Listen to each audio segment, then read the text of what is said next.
ito for sure ang ilan sa inyo. Lalo na sa mga supporters si VP Sara, matutuwa kayo sa ugnayan naming ito dahil mapag-uusapang muli ang favorite topic ninyo, ang flood control scandal. Kasi ang sabi nila, bakit si VP lang ang gusto nyong mapanagot? Paano daw yung mga may kinalaman sa flood control? Tila parang nakalimutan na yata ng iba. Oo, eto na. Sige. So go ahead, Chacha. Eto nga po mga kapatid, ang makakausap po natin ngayong umaga. Isa po ito sa pinakamalakas po ang paglaban noon nung pagdating pa lang ng pagputok ng issue ng flood control scandal. Isa siya sa nagsasabi na highly organized, highly syndicated yung mga anomalya sa flood control. At dati rin po siyang ICI Commissioner. Kamustahin po natin si Mayor Benji Magalong ng Baguio City. Magandang umaga po, Mayor. Good morning, DJ Chacha. Good morning, Sir Ted, at sa ating mga listeners and viewers. Good morning po, Mayor. Nice to hear you again. Salamat po sa pagpayag ngayong umaga. Mayor, ito muna. Since kayo po talagang noon pa man gusto nyo na pong may mapanagot dito nga po sa issue ng flood control scandal, dati rin po kayong ICI Commissioner, may pinapalutang po ngayon ang Ombudsman na gustong gawin na state witness ang dating DPWH Secretary na si Sir Manny Bonoan. Ano pong reaksyon nyo dito? Okay, klaruhin ko lang, DJ Chacha, no? Hindi ako commissioner. Ako yung designated nilang investigator and special advisor. Special advisor, pasensya na po. Sorry Oo, po. special advisor sa ICC. Oo nga po pala. Nagkamali kami doon. Oo. Sige po, Mayor. Tuloy po. But ako, kung sarili kong pananaw, hindi talaga siya pwede na maging state witness. Kasi hindi naman siya yung most guilty. Ay, hindi siya yung most guilty. Isa pala siya sa mga most guilty. Alam niyo bakit? Ikaw yung secretary. Sa tingin mo kaya gagalaw yung mga undersecretary mo at yung mga regional director mo at district engineer mo na wala kang pahintulot. Diba? 3 taon kang secretary. Ibig sabihin yan, meron kang control at everything that is being done by your subordinates, meron kang green light, meron kang go signal. Pangalawa, alam niyo, nung tinanong ko nga siya yung interview, sabi niya, tanong ko sa kanya, dahil binabanggit niya lagi, sinasagot niya lagi na marami raw siyang ginagawa as secretary, kaya pinapaubayan daw niya yung mga ganyang bagay sa mga undersecretaries niya. So ang tanong ko sa kanya, naghumingi ako ng paintulot kay Chairman Reyes, can I have the floor? Sabi ko sa kanya, are you telling us that billions were lost and you know nothing about it? Tapos, hindi niya ako directly sinagot. Sabi niya, alam mo kasi, Mayor, marami akong trabaho as secretary. Okay, if in case you did not know anything about the anomalies, sabi niya, nalaman naman niya. So, did you conduct an investigation? Tapos, hindi siya nakasagot. Matagal bago siya nakasagot. Tapos sabi niya, yes. Nung binulungan na siya ng kanyang lawyer, legal counsel. Ang next na tanong ko sa kanya, did you ever file a case? Tumahimik na siya noon. Oo.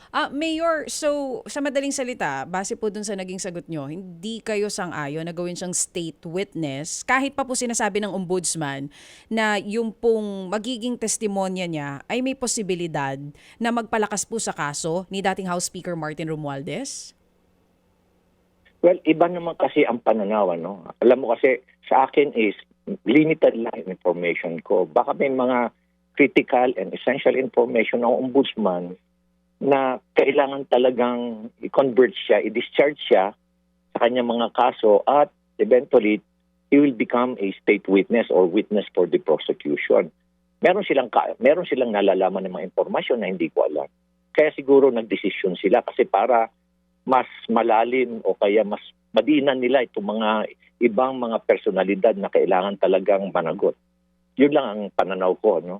Kaya iba yung perspective kasi ng ombudsman, iba yung perspective sa akin. Pero gusto ko lang idagdag din, na bakit gusto kong emphasize na most guilty siya.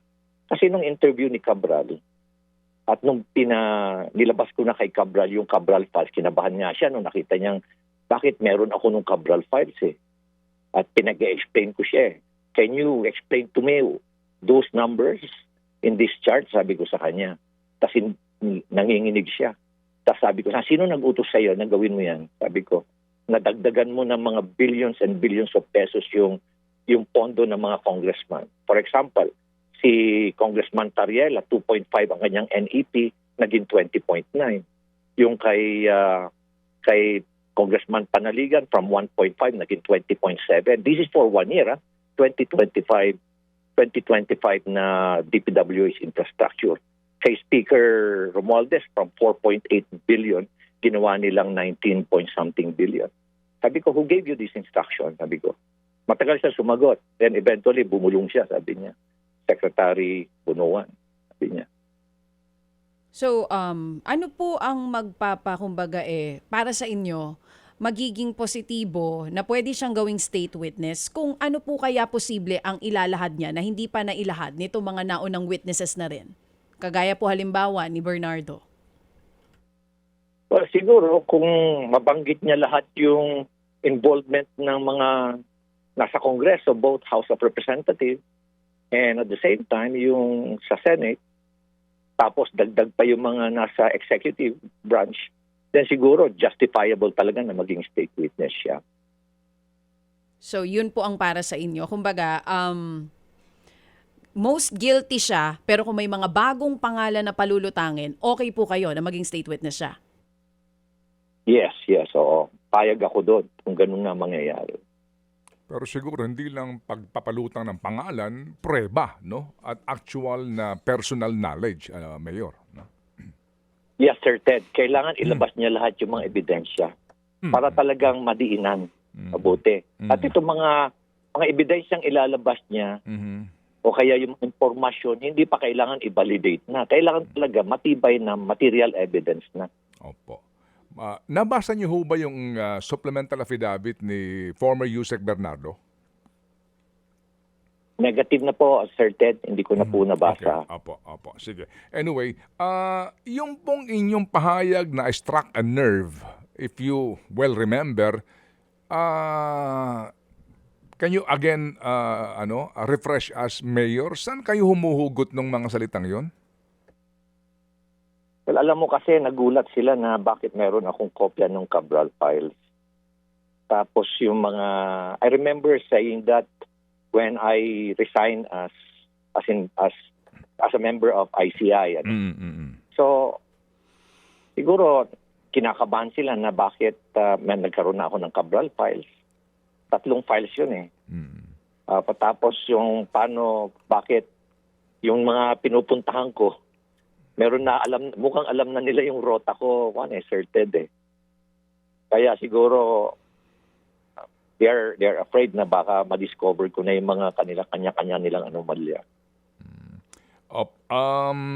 Pero kayo ho mismo nung kayo nag-iimbestiga, sa inyo pong pag-aanalisa bilang investigador, ito ho bang si Ginoong Bonoan ay magagawa na makapag-allocate talaga taon-taon kasi dito nga po sa kanyang affidavit ni Ginoong Bernardo malinaw yung taon-taon na alokasyon at may kaukulang average commitment fees, meaning may komisyon sa bawat alokasyon at dito po more or less ang binabanggit dito mga 5 billion a year na alokasyon at 15% kaagad ron ang sinasabi pong komisyon, no? Itong lahat ng ito magagawa ng isang secretary ng ganun-ganun na lamang ng walang nang hindi na nalalaman ng mas nakatataas sa kanya, particular po ng Pangulo? Well, Sir Ted, hindi ko pa ho may connect ko sa Pangulo, no? Pero ang sa akin lang po, imposibleng siya lang ang may decision yan. Kaya nga talagang highly syndicated po yan eh. Well-organized po sila eh. May participation dyan yung mga nasa House of Representatives. May participation dyan sa members of the Senate. And siyempre, dun ho sa executive. Sama-sama na ho sila dyan. Kaya malakas ho yung loob niya. Dahil alam niyo na may backers siya. Opo, wala nga direktamente. Pero dito kay Budget Secretary, sa inyong pag-iimbestiga po, kasi yung release ho naman, alam po naman din natin sa DBM, yung release po ng hindi ka naman makakakuha ng agad-agad ng iyong commitment fees, ang tawag nila, kung wala pong kasiguraduhan na maglalabas po ng SARO o ng NCA ang DBM. Tama naman po yun. Tama po yun. Kahit paano, alam nyo, kung ho yan kaibigan ko si Secretary Mina. Ano? Pero malamang ho, alam din ho niya kung ano talaga yung sistema. Alam din ho niya siguro yung sistema kasi matalino naman siya. Wala lang siya magawa kasi may utos ho sa kanya.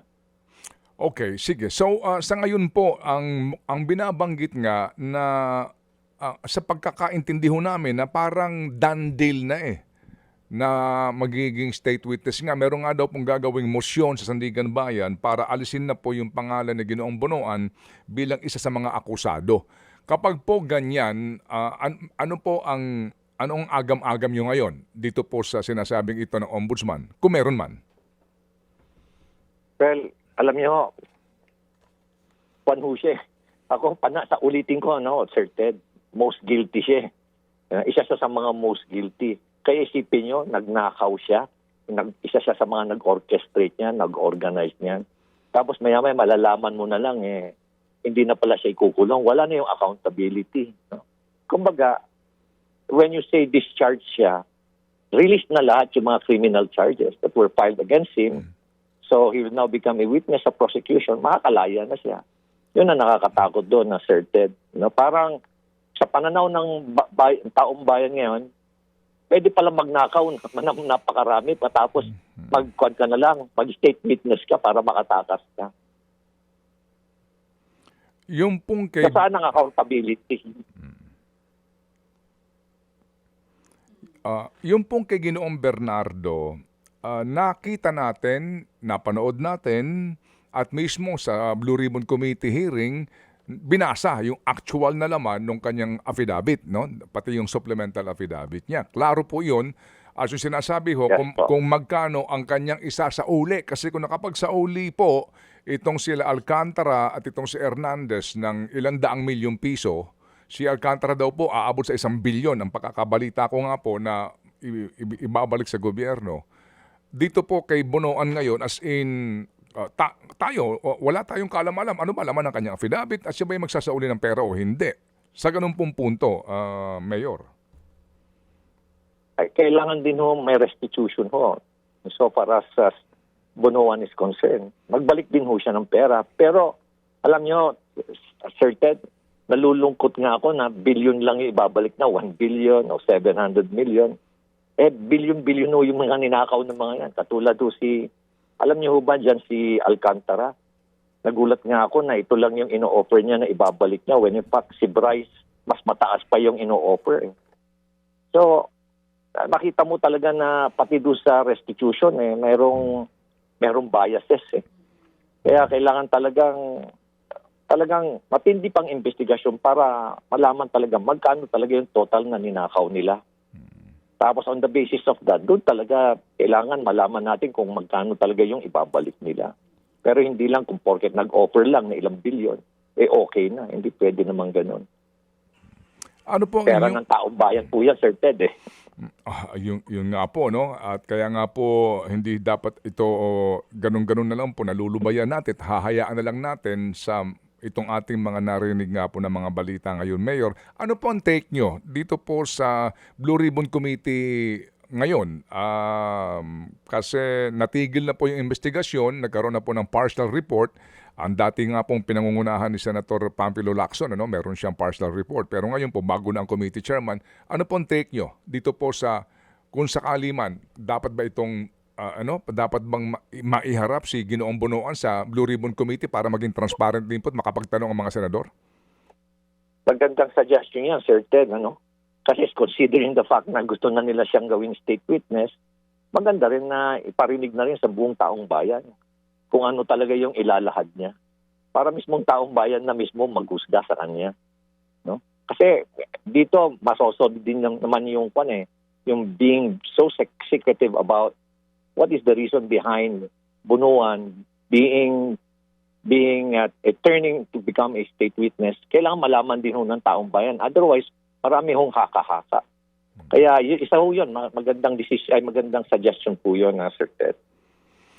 Mayor Benji, kayo po'y isa sa, naalala ko, meron nga kayong inabot na folder kay Pangulong Marcos nung siya magtungo diyan sa Cannon Road, no? Yung isa sa mga projects diyan na gumuho, no? At meron kayong ginawang investigasyon doon sa mga proyekto ng Silver Wolves, di po ba, diyan sa Benguet? Opo. At hindi ho naman natin maitatanggi. By the way po, bukas ang amin pong programa para kay Congressman Eric Yap at sa kanyang kapatid na si Congressman Edvic Yap. Meron pong ginawa ditong investigasyon at naghayag po, kung nyo maalala, ang Ombudsman pati ang Pangulong Marcos tungkol po sa kaso ng dalawang magkapatid na ito. May balita ho ba kayo? Ano nangyari doon? Well, alam niyo, nag-file ho kami ng kaso dun sa ginawa ko na Silver Wolves dito sa La Union. Tapos ito po yung flood control. Dito naman sa Cannon Road, ito yung rock netting na ginawa ng isang contractor na favored ng nila Congressman Eric Yap. At siya mismo ang nagsasabi na, Mayor, at tatapatin na kita, 90% ng mga project dito ng rock netting dito sa Cordillera, malamang kanyan, substandard. Bakit? Sabi niya, iisa lang sir ang pinanggalingan ng materials namin. Kanino? Doon sa kumpanya nila nila Congressman Eric Yap. Yan ang binanggit niya sa akin eh. Sige, ilagay mo yan sa affidavit mo. Ha? So, yan isa rin yan sa mga naimbestigahan. At na-file na rin yung kaso, Sir Ted. Kaya hinihintay ko nga kung ano yung latest na development. Kung ba naisampa na ba yan sa korte o ano ng latest na update tungkol sa mga kaso na na-file na yan. Opo. Mamaya po, no, meron kaming playback dito sa isang press conference kung saan po nandoon si Ombudsman Boying tsaka si Secretary Vince Dizon at si Chairperson Andres Reyes ng ICI, October 23, 2025. Ito binabanggit nila yung kanilang mga findings. At pati ho yung statement ni Pangulong Marcos, December 9, 2025 concerning the Brothers Yap. Ngayon po kasi July 7 na eh. Hanggang ngayon po, wala na hong balita dito. As in, kayo po mismo bulag kung ano na po ang latest dito po sa magkapatid na Yap? Sir Ted, wala po akong balita. Actually po, hinihintay ko nga ho kung anong latest na update po eh. Pero knowing the capacity and capability ni Ombudsman Boying, malamang ho siguro baka pinatitibay lang ho nila yung kaso para sigurado pong talagang swak na swak po yung dalawan na yan. Opo. Kumbaga para airtight at wala na pong lusot ika nga po, Mayor? Opo. Hindi po tatantanan ho yan eh. Alam ko kasi meron po ako alam na may personal knowledge po ako talaga. Okay. So, dyan po sa Benguet ngayon, kumusta? Yung pong mga projects ng pailaw, yung mga substandard na mga solar street lights, yung pong mga dati pa ho natin pinag-uusapan na mga proyekto po nitong Silver Wolves, kumusta po? Tigil na ho ba sila? Well, tumigil na ho. Pero marami hong mga, hindi lang po Silver Wolves, Sir Ted, gusto kong klaruhin ho, na marami ho silang favored na mga contractor dito. Mga MG Sanida, nandyan yan, UC De Leon, mga yan. Marami pa ho. At ito ho yung mga nakinabang na husto at marami hong project dito na substandard. Ang nakapagtataka ho, alam niyo ba nakapagtataka rito? Bakit ho yung mga ibang membro ho ng local government hindi ho po umimik?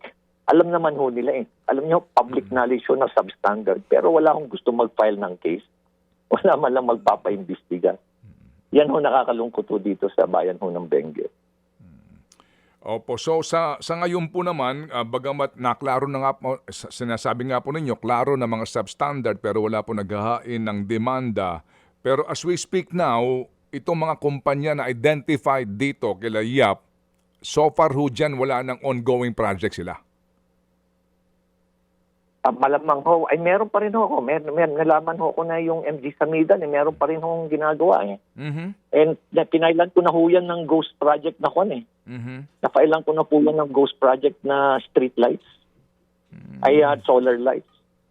Kaya nagtataka nga ho ako, may mga ginagawa po. Siguro ito yung mga inaayos ho nila kasi mabibisto ho sila, mga flood control, naayos ho nila. Opo. Meron ho ba kayong ugnayan pa kay Secretary Vince Dizon? Meron po. Lagi naman po kaming Occasional po, nag-uusap po kami. Okay, sige po. So, tayo po pare-parehong aantabay no, sa mga kasong ito kasi nga sa gitna po nitong maingay ngayon na impeachment trial, sabi nga po natin, huwag tayong mawala pa rin po sa focus nito pong skandalong ito na ikapo ninyo, pagkalaking pera ng bayan nga po, Yes po. ang Oo. kanila pong kinulimbat. Mayor, para po sa inyo, no, personal lang na opinion, base dun sa mga nakita nyo ng ebidensya in the past, sino yung big fish na dapat nakasuhan na pero hanggang ngayon wala pa? Yan, si Speaker Romualdez, isa yan. Dapat yan, umpisahan natin yan. At pag napila na ng kaso yan, hopefully, sasabihin na niya lahat. Lahat ng alam niya tungkol dito sa mga nangyaring anomalya. Kasama na rin yan, si Saldico. Yan, si Garjola, kasama rin yan. Congressman Dong Gonzales, napakarami niya. Tapos Jojo, mga favored kwento, yung mga congressman. Karamihan nga ho dito, mga party list. Pero napakarami ho niyan. Tiwala po ba kayo, Mayor, na under Ombudsman Remulla, ito po mga nabanggit ninyo na big fishes para sa inyo, makakasuhan? Well, I hold, pinanghawakan ko lang po yung kanyang salita na peace for legacy rather than for power or authority. So sa akin, kaya mataas po yung tiwala ko kay Ombudsman. Opo, at mainam nga din po yan na huwag tayo mawalan po ng tiwala at umasa nga kasi kaninyo ang usapin na ito ay napaka-importante at kung tayo po mawawala ng tiwala baka yun din pong gusto mangyari ng iba para ho tayo sumuko na lang at hayaan na lang natin na kumbaga kumupas na lang po at mabaon sa limot. Tama kayo, Sir Ted. Kaya nga binabanggit ko na ang kinakatakutan ko next year at 2028, nakalimutan na natin lahat itong nangyari. Tapos, maya-maya pagdating na election, mga pangalan pa rin nila yung kanilang mga balota. Isa na lang ang tawag dito sa bayan, mga kababayan nating mga botante. Napakalaki nating, alam nyo na, yung salita na yun. Sige po, naunawaan po namin. Sige, so Mayor, kami po paminsan-minsan po itatawag sa inyo para po mangumusta rin dito po sa ating mga informasyon na kailangan po natin maibahagi sa ating po mga kababayan. Salamat po, Mayor Benji. Yes, sir. Thank you very much po, Sir Ted and DJ Chacha. Thank you. Si Mayor Benji Magalong ang dati pong lead investigator nga po ng ICI. Mga kapatid, patuloy po kayong tumutok sa 105.9 True FM para sa totoong balita, impormasyon, music and entertainment. Mag-subscribe sa aming YouTube channel at podcast at sundan nyo kami sa Facebook, Instagram, X at TikTok sa True Network PH. Bisitahin din po ang aming official website, truefm.ph. At panoorin din kami sa True TV Signal, Channel 19. Kami po ang 105.9 True FM. Laging true sa'yo, kapatid.